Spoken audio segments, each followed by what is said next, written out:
¡Explotó la AMIA! ¡Explotó la AMIA! ¡Urgente! ¡Mándenme al aire, Bianco! Volaron la AMIA, igual que la embajada de Israel. Estoy enfrente de un edificio que está pasando del diplomático, al frente de la AMIA. Están retirando. Mi hijo se ha intentado.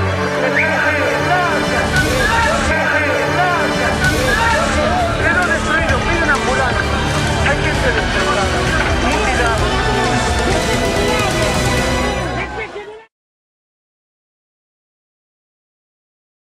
Vemos los restos de lo que fue la AMIA, el trabajo incesante, personal de bomberos, médicos de todas las entidades. No alcanzan las palabras para poder describir.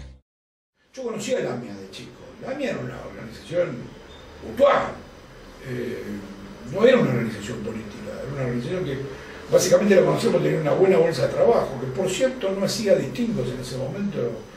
Buscaba trabajo para que se lo pedía, no hacía falta sacudir. El atentado no estaba dirigido tanto a la AMIA como a la DAIA, que estaba en el quinto piso, a la DAIA, que era el sector político de la colectividad judía, presidido por Beraja, donde por cierto no murió prácticamente nadie en la DAIA, porque la DAIA murió una empleada de 20 años, un mozo, creo que 3 empleados, pero todos, ningún directivo, ni un directivo. Porque todos los directivos de la DAIA y de la AMIA habían sido llamados a una radio judía, que se llamaba Radio Jai, y estaban todos lejos del edificio en el momento que se provoca la bomba. Entonces, ¿qué es lo que hay que pensar? Acá hubo gente que dijo, se puso tan paranoica de ver la complicidad evidente de Israel que Israel no quiere, ni Israel, ni los dirigentes judíos de la Argentina, o sea, el sionismo, para decirlo en términos generales, es gran encubridor de los atentados. Entonces, ante esta realidad, hay mucha gente que dice, son ellos los que pusieron la bomba.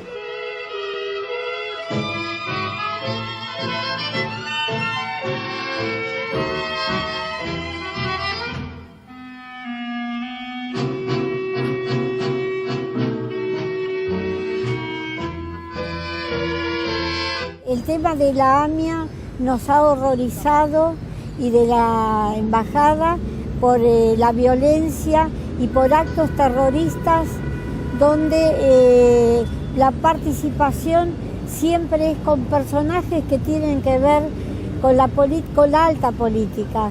No tiene que ver el pueblo. Este pueblo nuestro no discrimina a nadie. Acá no hay religión que sea discriminada. Sí protestamos cuando hay agresión de un país a otro.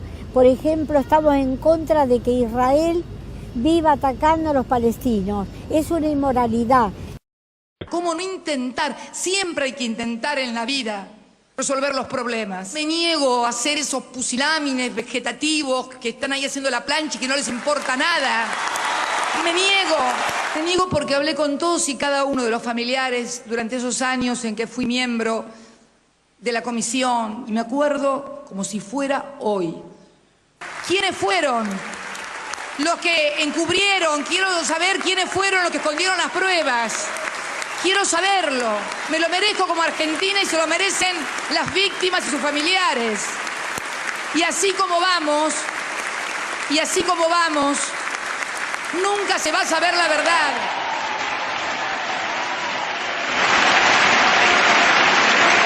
Me parece que es una iniciativa que Es interesante teniendo en cuenta de que estamos próximos a cumplir los 20 años y el crimen de 85 personas en el atentado terrorista más grande de este país sigue absolutamente impune y se ha corroborado la vinculación que ha tenido en esta impunidad el Estado Nacional.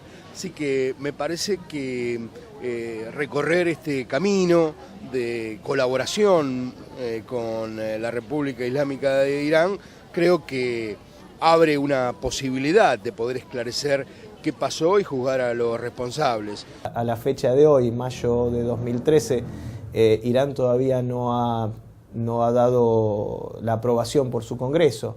Esperemos que lo haga.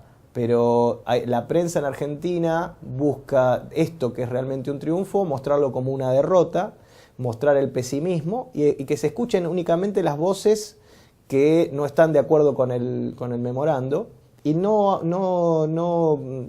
le da espacio a aquellos que dicen no, esto es algo maravilloso, queremos escucharlos, queremos que hablen, que hagan su defensa y que la causa pueda avanzar.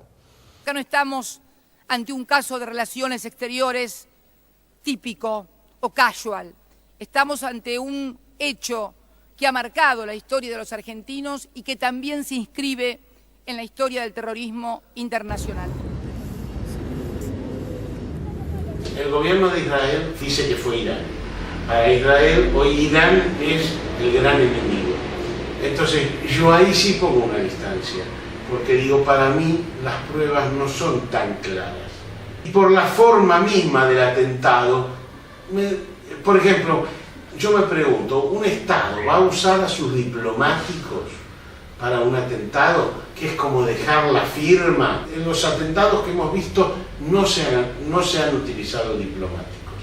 Y después otra cosa que a mí me parece, y es lo siguiente, Irán no ha sido acusado de atentados en ningún lado. El único lugar ha sido aquí.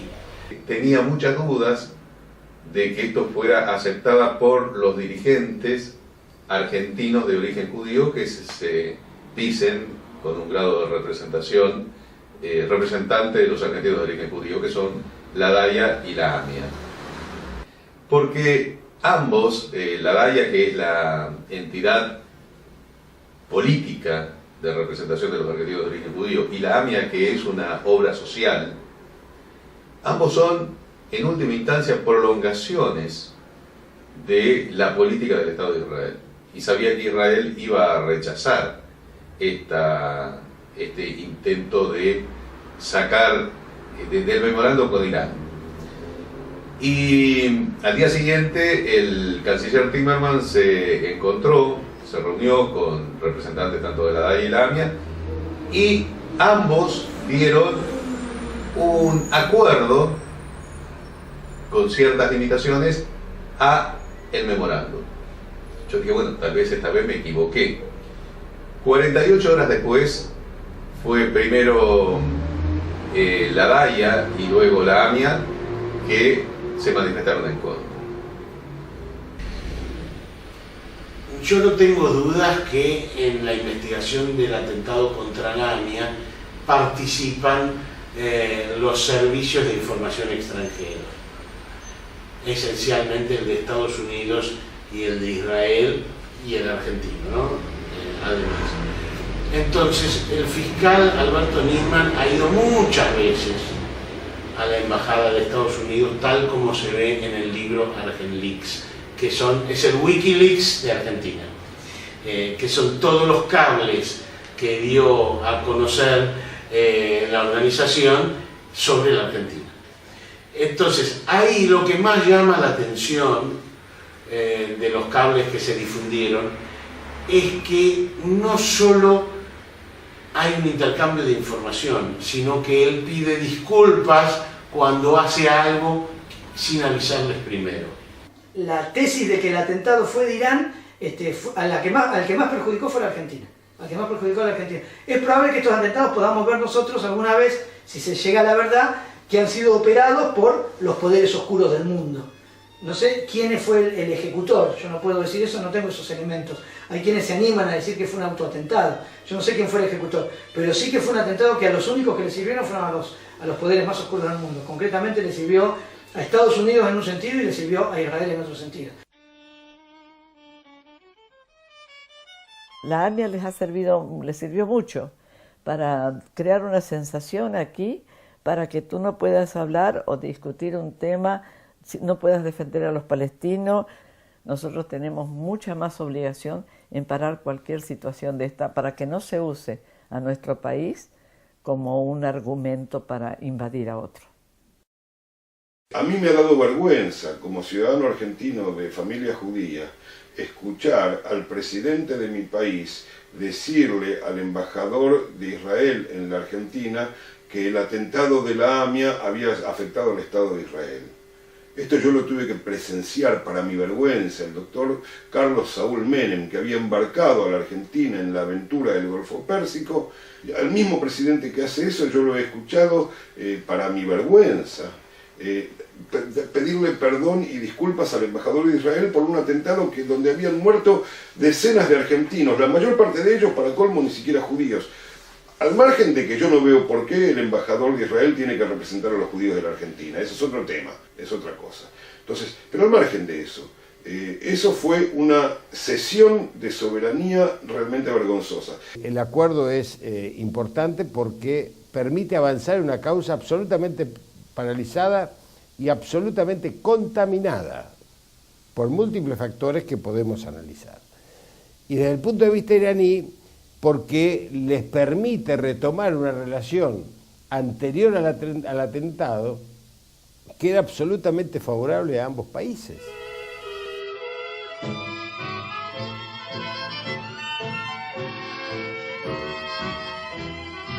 Los dos atentados que se producen con 2 años y medio de diferencia, en marzo del 92 Embajada y julio del 94 AMIA, los dos atentados responden a la misma matriz. Están, no digo calcados uno como el otro, pero son muy parecidos. En los dos el edificio estaba en construcción, había albañiles, obreros de la construcción adentro, en los dos entraban y salían bolsas, en los dos aducen coche bomba cuando en ninguno de los dos se ha encontrado ninguna prueba que demuestre que hubo coche bomba, ni cráter, ni restos, especialmente en el caso AMIA. Y sin embargo, en los dos, a las 24 horas o antes de las 24 horas de producido el respectivo atentado, el jefe de seguridad de la Embajada de Israel se apersona a la policía y al gobierno y dice, de acuerdo a nuestra experiencia, esto fue hecho con un coche bomba. Y de ahí en más, el gobierno argentino, como decimos acá, compra, o sea, asume como suya, esta tesis, cambia todo, cambia incluso declaraciones de algunos funcionarios, de algunos peritos. En el caso de la embajada, el perito de gendarmería, el comandante Osvaldo Laborda, en el primer momento dice, evidentemente esto fue una explosión interna. 48 horas después, oficialmente como perito de gendarmería, dice, no, fue con un coche bomba. Este perito renuncia, pide el retiro en gendarmería, y luego la DAIA lo contrata como perito particular para el caso AMIA y produce exactamente la misma voltereta. Contra todas las evidencias dice acá hay coche bomba, cuando no hubo coche bomba. Yo lo entrevisté personalmente al comandante Laborda, porque era testigo, más que testigo, perito clave, y le dije, bueno, si hubo un coche bomba en el caso AMIA, ¿dónde están los restos? Porque yo, y le presenté fotografías de 14 atentados en el mundo con coche bomba, en donde el coche queda muy maltrecho, pero el chasis, para usar la palabra francesa, queda, la estructura de base. Entonces él me dijo, no, en la AMIA se puso tal cantidad de explosivos que el coche quedó enterrado 3 metros bajo tierra en la vereda, cosa que es absolutamente imposible. Pero le seguí el tren y le dije, bueno, si está enterrado 3 metros, ¿por qué no excavamos? Y sacamos a luz el coche bomba destrozado y ustedes lo van a tener como una prueba. Y dijo, no hace falta porque ya está probado. Deme una prueba del coche bomba. Bueno, sí, hay restos. Señora, los restos del coche bomba en la AMIA, en total son pequeños trocitos de 2 Renault Traffic, no de uno, de 2. Suman el 6% de una Traffic. Normalmente en una explosión así, lo que queda como estructura de base es el 30%, más los otros trozos que tienen los No hay ninguna prueba en ninguno de los dos. De modo tal que hay que hablar de los dos atentados. Lo que se negoció a instancia de Israel y de Estados Unidos y también del presidente Menem, que le convenía porque había gente de su familia política involucrada en el atentado, fue reemplazar las cosas. O sea, donde había es como un cuchillo que primero se le cambia el mango, después se le cambia la hoja y se hace la ilusión de que sigue siendo el mismo cuchillo porque se mantiene un remache. Entonces se desvió completamente las investigaciones.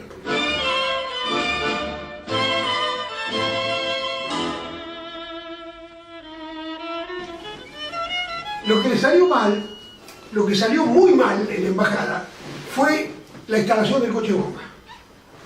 ¿Por qué? Porque el encubrimiento no empezó, la AMIA empezó antes del atentado, el encubrimiento. Por eso la seminaron Cabo de Estados Unidos. En la embajada no, se ve que la embajada fue algo que sorprendió, realmente. Era el primer atentado, los tipos no estaban muy bien. Entonces, claro, ocurre el atentado, 2 de la tarde, cuando le avisan a Menem, Menem dice, bueno, vayan, le dice a Manzano, que era el ministro del Interior, vayan con el jefe de policía y expertos bomberos a ver si ubiquen el epicentro de la explosión y todo dato que puedan conseguir sobre el atentado antes de que después altere mucho el escenario por los rescates. Entonces van esta gente de bomberos y los tipos enseguida dicen, no, la explosión fue interior.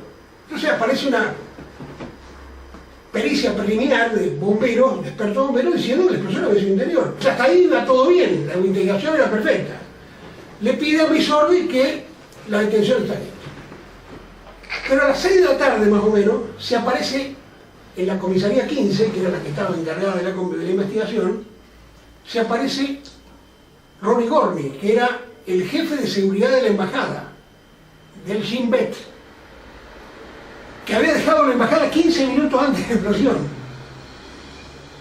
Va a la comisaría y les dice, no, ustedes tienen que abandonar esa hipótesis de la explosión interior. Así, terminante. Porque hubo coche bomba. Porque yo, que conozco muchos atentados, les aseguro que hubo un coche bomba.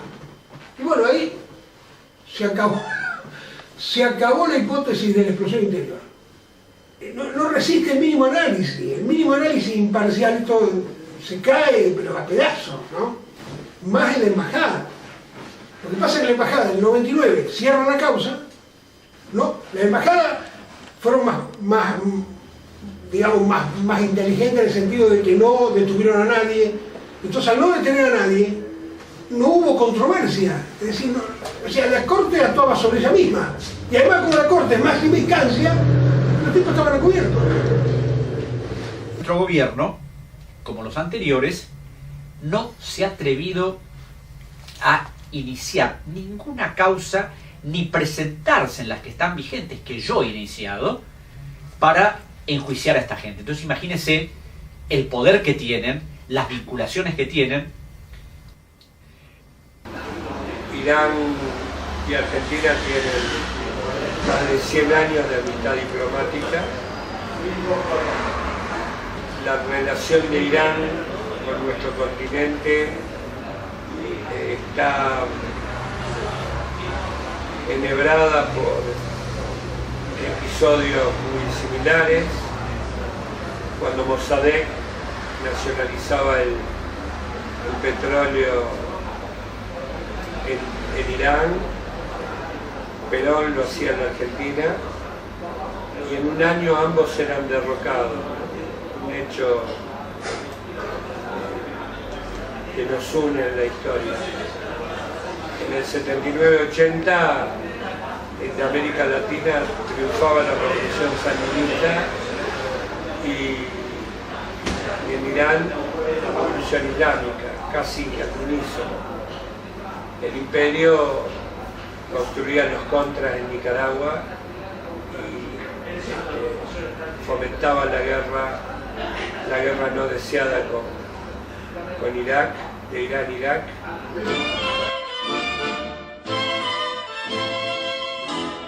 Había avanzadas negociaciones en materia nuclear previas a la AMIA y que se cancelaron después de la AMIA. Entonces ahí tenemos el famoso motivo que faltaba, que era lo que no se hacía, y por eso ocurrió la embajada. Y siguió sin hacerse, y por eso ocurrió la AMIA. Y se dejó de hacer, porque después no hubo más atentados, y las relaciones con Irán. Es decir, está claro que los objetivos de los atentados fueron romper las relaciones de la Argentina con Irán, que habían sido muy buenas durante los 80. Menem se negaba a romper con Irán, ese es el punto. Por eso ocurre la AMIA, la embajada primero, Menem se sigue negando y ocurre la AMIA. Y después de la AMIA sí, afloja, ahí tira el rosquete, acusa a Irán, dice esa famosa frase de existe mi primera prueba de que Irán estuvo detrás de los atentados, y ahí se deterioraron las relaciones con Irán y no hubo más atentados. Y no se rompieron del todo porque los iraníes, por supuesto, dijeron, no, espera, no le vamos a dar la razón a esto. Y los iraníes siguieron insistiendo, perseverante, hasta que al final lograron este acuerdo de ahora, ¿no? Creo que la demonización del mundo islámico pasa por echarle la culpa de todo lo que sucede.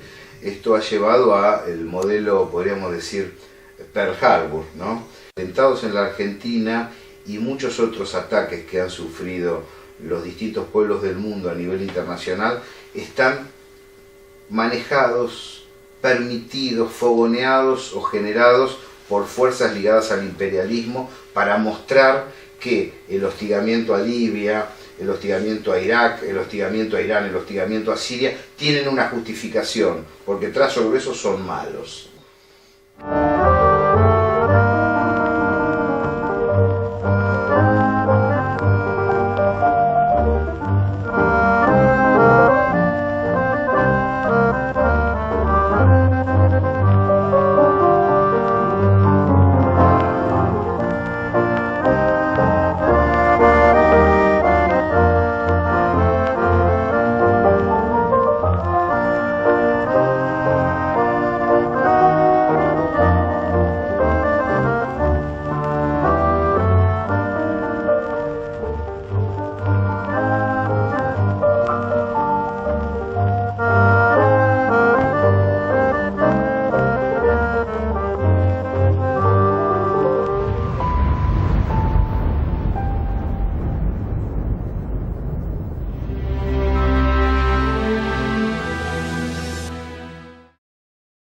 Encontramos 12 personas, 12, que estaban alrededor de la AMIA en el momento en el que la bomba explotó y no vieron a la tráfico. Una persona puede ser el shock de la explosión, 2 personas puede ser el shock de la explosión, 12 personas me parece que es demasiada casualidad. Te digo quiénes no vieron la tráfico. Juan Carlos Álvarez, ¿a dónde estaba? Acá, mira, esta es la puerta de la AMIA, acá estaba Álvarez, enfrente a la puerta de la AMIA. Juan Carlos Álvarez era barrendero, estaba caminando hacia el volquete que estaba adentro del perímetro de la AMIA. Enfrente en la misma vereda había un volquete. Álvarez, barrendero, caminaba hacia el volquete, no vio pasar a la tráfico. Pero un juez...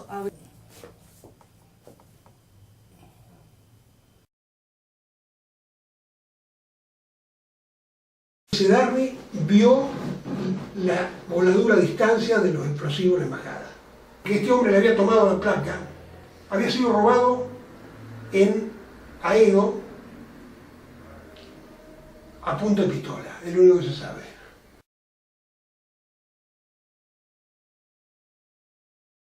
Yo estaba trabajando en Radio Mitre en ese momento como productor y bueno, se sintió, estaba muy próximo a la AMIA. Había un tipo con un tipo morocho, de pelo morocho, con remera, cuadrillé y jean. Y lo veo juntando cositas y metiéndola en una bolsa. Y dije, o este policía o es servicio.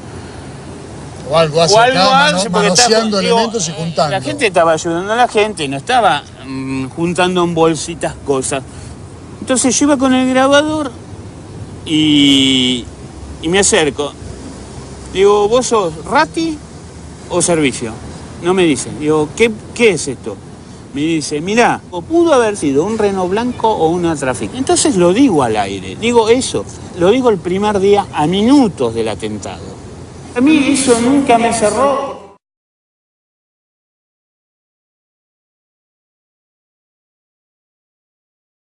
מה שאני היום לא רק חושב, אני כמעט בטוח שזאת הייתה מכונית תופת שהוכנתה או לא הוכנתה אלא הגיעה אל פתח הבניין והופעלה שם כנראה עם מפעיל מתאבד.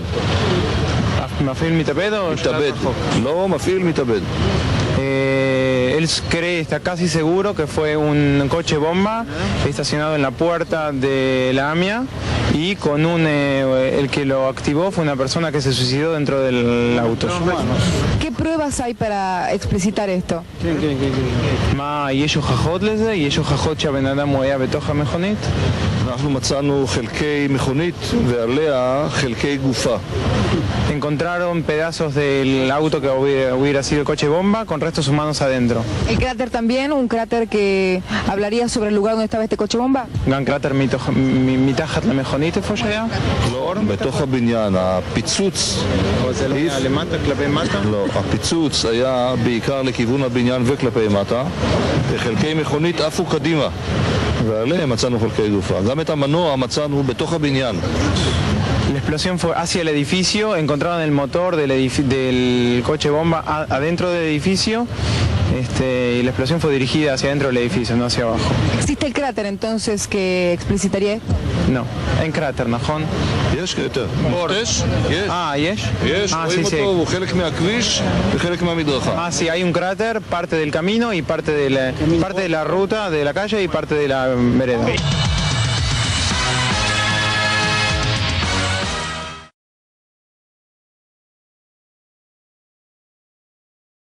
No hole, no bomb car.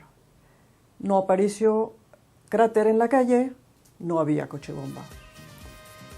Ahora bien, al supuesto kamikaze combatiente de Hezbollah, del cual habla el militar israelí, pronto le pusieron nombre y apellido, pero sus familiares, al enterarse, informaron que se encontraba en el Líbano a la fecha del atentado y además murió en combate en el Líbano 2 meses después.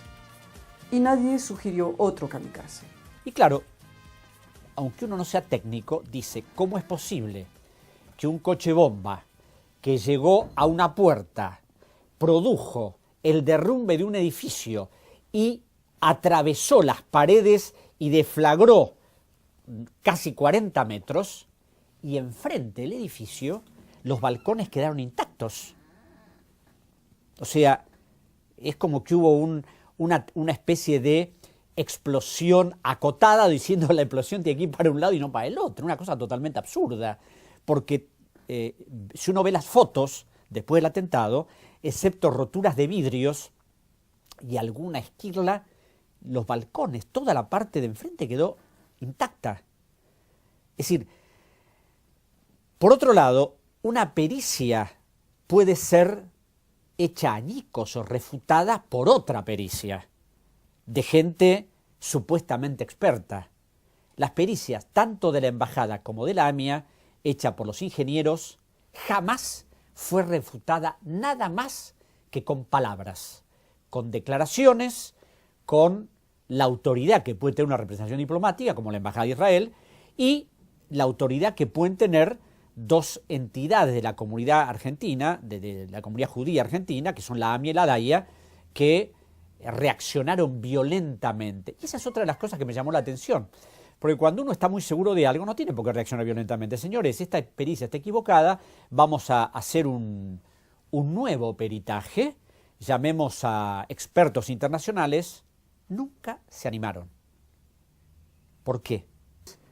Es que pericias fundamentales, caso la embajada y caso la AMIA, que demostraron que no hubo coche bomba, fueron permanentemente desacreditadas por la comunidad judía y por la Embajada de Israel.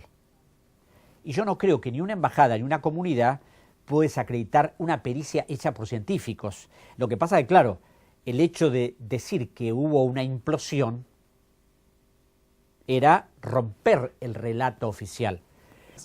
También intervinieron al más alto nivel en los sucesivos juicios.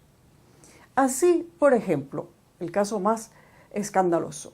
Un supuesto fiscal israelí llamado Eldad Gafner llegó en 1995 y consiguió con sus credenciales 3 entrevistas ilegales con el detenido Carlos Alberto Telleldín, supuestamente vendedor del supuesto coche bomba.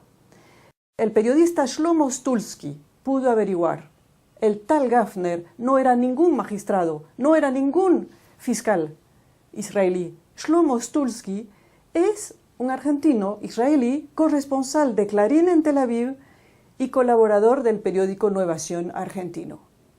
¿A qué vino pues este agente secreto enviado con credenciales falsas por Israel? Pues a exigirle al detenido Telleldín una confesión que tomara rango de prueba. Telleldín se comprometió a acusar falsamente al comisario Rivelli de la policía bonaerense como cómplice en la compra del supuesto coche bomba. Pues bien, en este video lo que se ve y se escucha es lo siguiente. El juez Juan José Galeano le ofrece a Telleldín $400.000, nada menos, para que declare en contra del comisario Rivelli, y el delincuente acepta el arreglo. ¿Y de dónde salió tan alucinante video? El juez Juan José Galeano había recibido esta suma de la CIDE, los Servicios Secretos Argentinos, a las órdenes del ministro de Interior, Carlos Corach, a su vez autorizado por el presidente Menem, con conocimiento de Rubén Beraja, quien lo reconoció ante la prensa, y tenía que rendir cuentas de su gestión. Así que él mismo organizó la filmación. Pocos días después, el abogado del comisario Rivelli, que estaba preso entonces, se apodera del video tras un asalto audaz a la caja fuerte donde estaba guardado. Por cierto, aquí vendría bien otra película de acción, mas no de ficción, pues como se acaba de ver, están todas las pruebas habidas y por haber. Fue el periodista Jorge Lanata quien mostró el video por televisión, causando un escándalo que ya se pueden imaginar. Y el comisario Rivelli salió libre de toda culpa.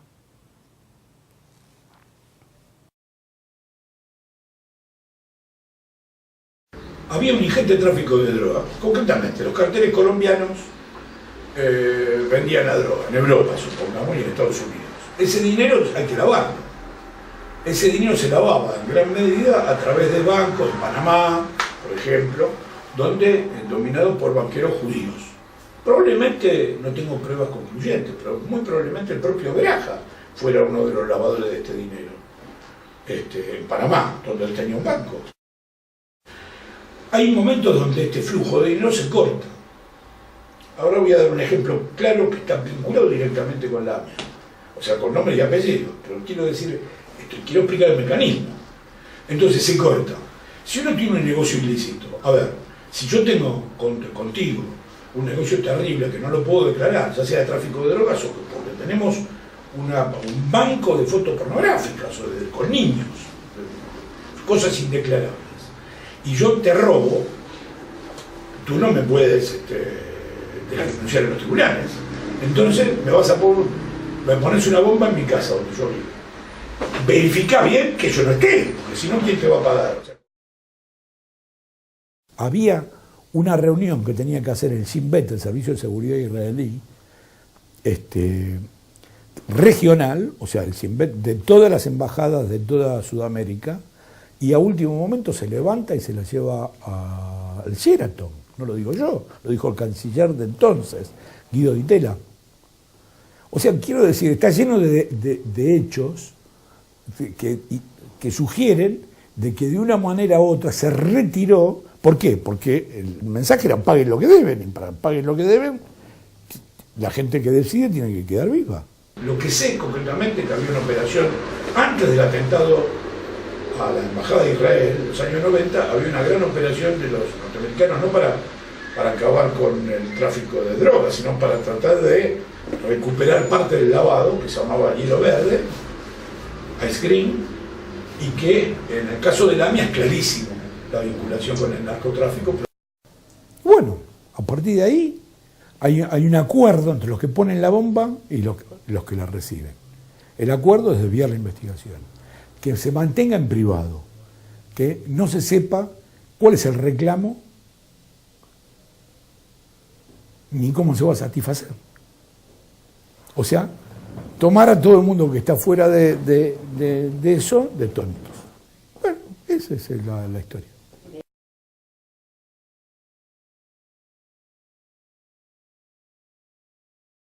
La voladura de la embajada, la forma como colapsó, la voladura de la AMIA, la forma como colapsó, tiene un antecedente directo que es la voladura en el año 1946 del Hotel Rey David, comandancia del gobierno militar británico en el mandato de Palestina, antes de la creación del Estado de Israel, que lo llevó a cabo un grupo terrorista de nombre Irgun Tzvai Leumi, dirigido y conducido por y armado por Menachem Begin, que luego sería el primer ministro del Estado de Israel.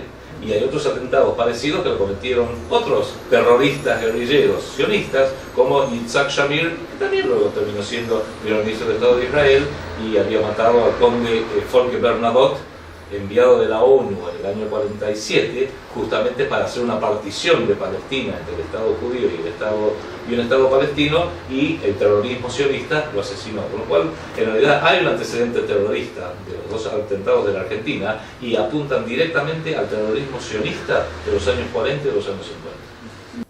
Uno tiene que ver, en cierta forma, la cronología dentro del cual venía ocurriendo esto. Había una lucha, yo lo llamo una lucha intestina dentro del propio Estado de Israel, para frustrar toda tentativa de paz. El último primer ministro realmente honesto que tuvo Israel, que fue Yitzhak Rabin, que ya había subido al poder, Partido Laborista, y él seguía avanzando. Era un militar héroe de la Guerra de los 6 días, un hombre de enorme prestigio dentro y fuera de Israel. Él siguió avanzando con esta búsqueda de una paz definitiva. Insisto, se llamaba canje de territorio por paz, siguió avanzando. Y la ultraderecha lo seguía boicoteando. Y creo que uno de los temas que los volvió locos, por así decirlo, fue que finalmente autorizó Yitzhak Rabin, primer ministro de Israel, que retornara después de 27 años de exilio y hacer Arafat a Palestina. Eso se produce con bombos y platillos, con una gran celebración por parte del pueblo palestino, el 1 de julio de 1994. 16 días después se produce la voladura de la AMIA en circunstancias muy sospechosas. Una AMIA que entonces era pro Rabin, era pro Partido Laborista, veía con simpatía o con agrado buscar la paz con los palestinos como una forma de resolver, sino lo que ya hoy se transformó en la inviabilidad del Estado de Israel. La oposición de la ultraderecha violenta en contra de la paz que buscaba el primer ministro Rabin, al no poderla frustrar, tiene su pico, su punto máximo, su clímax, el 5 de noviembre de 1995, 1 año y 3 meses después de la voladura de la AMIA, que fue cuando el primer ministro Rabin fue asesinado en la vía pública en Tel Aviv, no por un neonazi, no por un fundamentalista musulmán, sino por un fanático de la ultraderecha del movimiento de los colonos ilegales sionistas, israelíes. Un joven de 24 años que se llamaba Amir Igal, que incluso estaba conectado a través del hermano con el movimiento de los colonos y con el Shin Bet, que es la organización de seguridad interna del Estado de Israel, que había sido totalmente desarticulada y rearmada por Rabin porque veía que se había convertido en un Estado dentro del Estado, un poco como el Mossad también. Y fíjate una cosa, que de 1996 en adelante que el laborismo jamás volvió al poder, pudo volver al poder en Israel.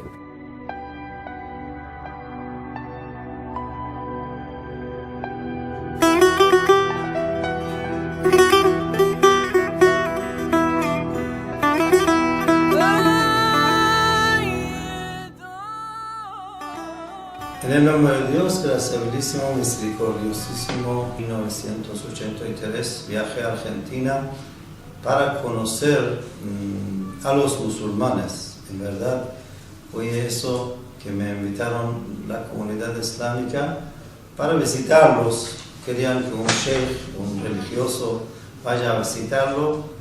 La comunidad islámica viene de Asia casi.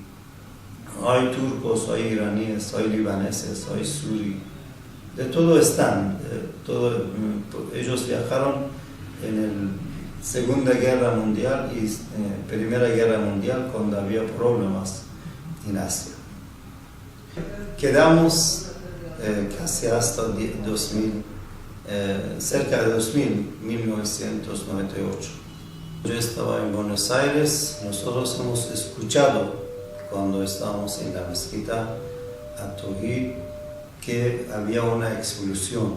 Y yo recuerdo que en el mismo momento dije a mi familia que miren, escuchen qué es el tema, y después que dijeron que fue una atentada a AMIA, y casi pienso una hora después era Canal 9 que dijo fue Irán, sin investigar, sin conocer los motivos y quienes hicieron, acusaron a Irán, y nosotros fuimos después acusados. Cuando nos enteramos, primero no sabíamos qué era. Yo pensé que había sido un escape de gas, no tenía ni idea, pero después me olvidé. Pero cuando llegué y vi la televisión, ahí nos enteramos.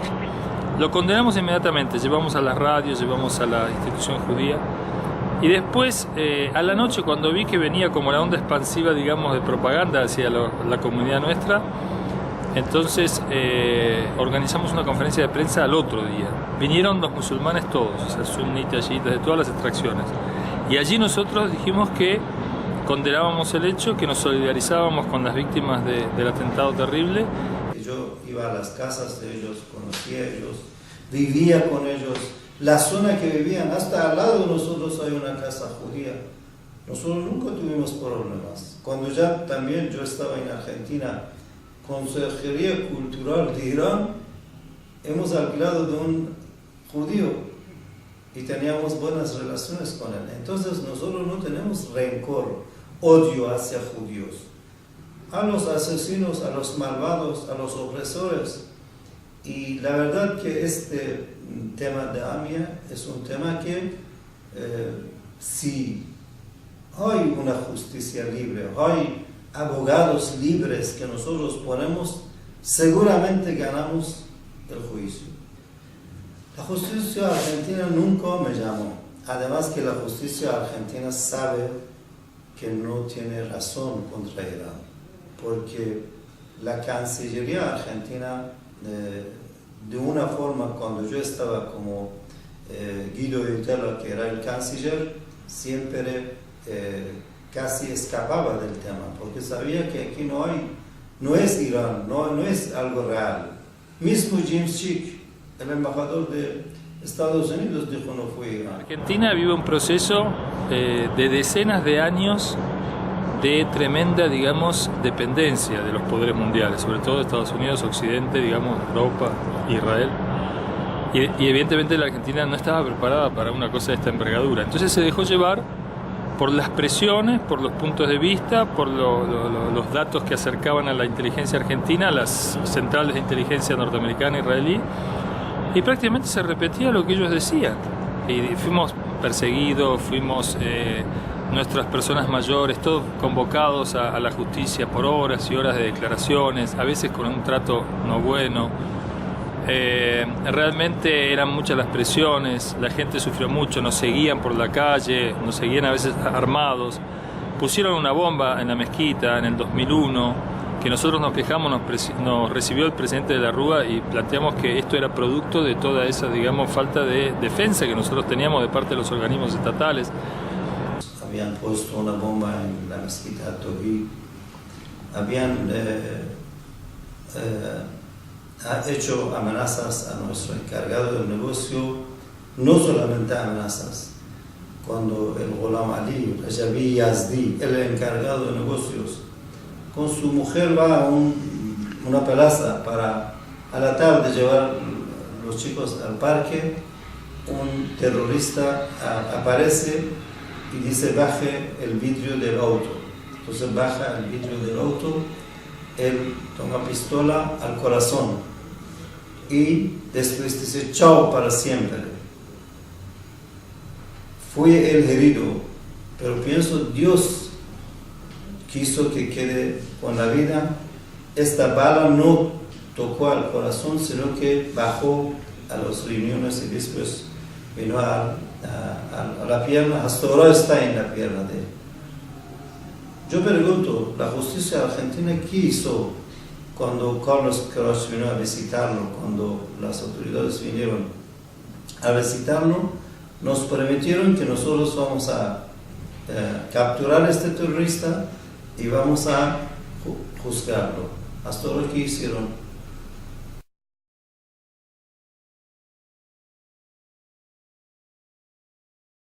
La justicia inglesa sobreseyó al ex embajador Suleymanpur de la República Islámica en Argentina, dijo que no había pruebas. Eso fue en el 2005, de entonces hasta ahora no se agregó prácticamente nada de relevante. De modo que ya hay un estado generalizado en la Argentina de que esto que se vendió, esto que se dijo de Irán hacia la ligera, promovido por el Mossad, la CIA y demás, no tiene realmente sustento. Porque cuando a Galeano presionan para dar $400.000 a Tejeddin y además tratan de este nombre ponerlo como un nombre árabe islámico que no tiene nada a ver, también son coimeados. Juez Galeano basó en testimonios falsos.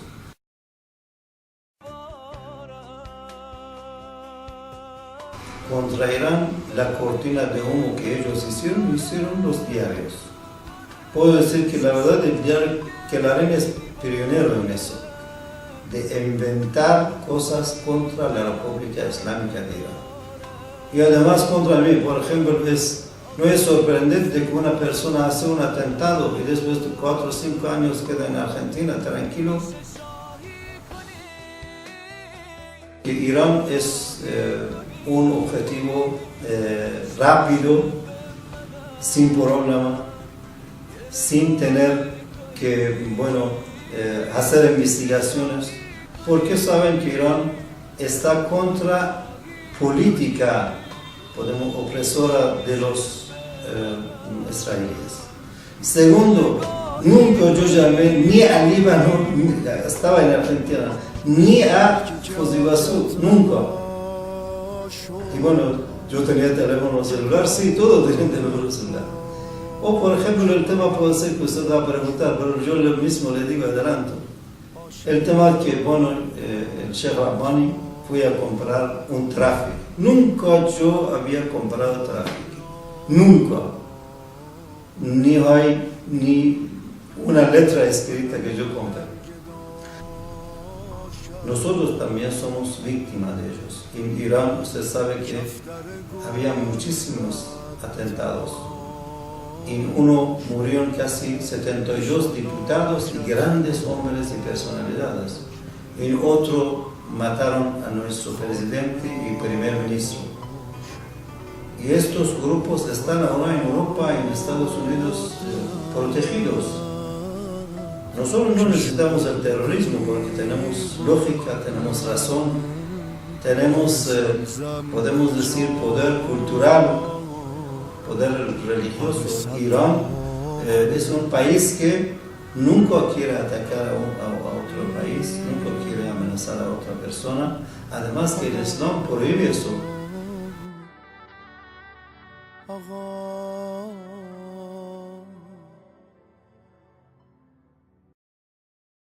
Très certainement, les deux attentats de l'ambassade et de la MIA sont liés aux négociations qui avaient lieu au même moment entre l'Argentine et l'Iran à propos du nucléaire. Il ne peut pas y avoir d'autres explications à la fois à ces attentats et à ce qui y a suivi. Parce que, en fait, en 87-88, à la fin de la guerre contre l'Irak, l'Iran était à la recherche d'un savoir-faire nucléaire et probablement à cette époque-là, ils avaient encore en tête de fabriquer une bombe atomique. Donc ils ont contacté les Argentins avec lesquels ils étaient en négociation depuis déjà plusieurs années et ils ont conclu 3 accords. Il y avait un accord sur la formation des scientifiques qui allaient en Argentine suivre des cours. Il y avait un accord sur la vente de matériel d'équipement. Et puis un accord sur la vente d'uranium enrichi.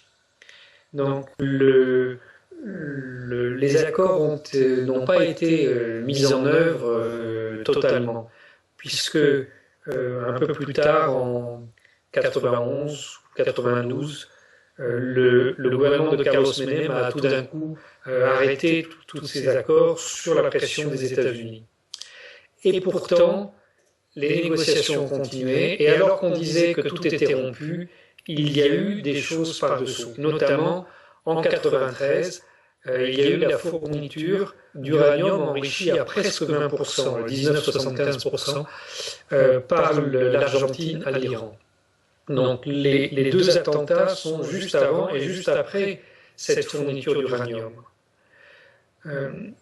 Par la suite, le commerce, la coopération entre les deux pays a continué encore.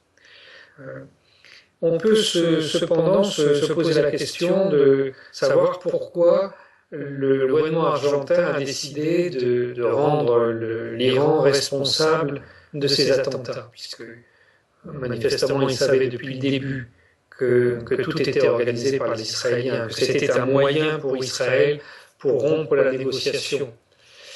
Eh bien, simplement, le gouvernement argentin a suivi les instructions des États-Unis pour se désengager vis-à-vis de l'Iran. Il y a eu cependant diverses tentatives pour renouer. Et notamment en 2006, un magistrat argentin a proposé que des responsables qui avaient été mis en examen, à la fois libanais et iraniens, puissent s'exprimer devant lui dans un pays tiers, un pays neutre, ça pouvait être la Suisse. Et on m'avait demandé de transmettre cette proposition. À l'époque, Iman Mounier l'a enregistré, puis il n'a pas répondu.